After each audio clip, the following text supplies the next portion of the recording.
भारी दिसतेस का? रुपये आला कुणी आहे का इथे? प्लीज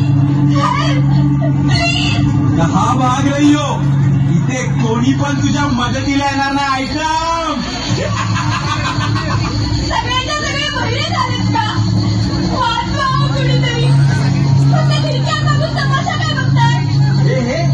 हे खिडकीतून वाकून बघणारे जर तुला वाचवायला आले असते ना तर ह्या देशात कधी बलात्कारच झाले नसते. तुझा हात माझ्या अंगाला लागण्यापेक्षा मी जीव देईन.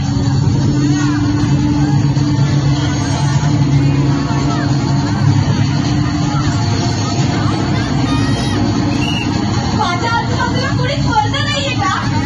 सगळे क्षमता जन्माला आले. आज जर माझ्या अग्नीला धक्का लागला ना तर तुमच्या आया बहिणी तुम्हाला कधीच माफ करू शकणार नाही. तुला काय वाटलं मी गेलो? वाचवा वाचवा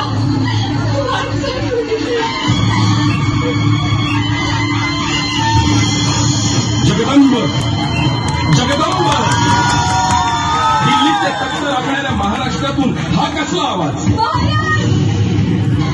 आज जर तुम्ही माझी अब्रू वाचवायला आला नसतात ना तर माझं काही खरं नव्हतं. शरम वाटते. ज्या महाराष्ट्रासाठी आयुष्य खर्ची घातलं आज त्याच महाराष्ट्रात कुणीच मावळा आया बहिणींची अब्रू वाचवायला पुढे येऊ नये. महाराज हे लोक फक्त तुमच्या विचारांच्या गप्पा मारतात म्हणूनच आता तुमच्याकडून अपेक्षा आहे. वाचवा माझी अब्रू. मी कुठे आणि कधीपर्यंत धावून येणार आहे? आज 350 वर्षानंतर सुद्धा आया बहिणींची अब्रू वाचवायला माझीच गरज लागणार असेल तर माझ्या नावाने राजकारण करणाऱ्यांची मला लाज वाटते. महाराज मग आता माझी अब्रू कोण वाचवणार? तू. मी? होय तू.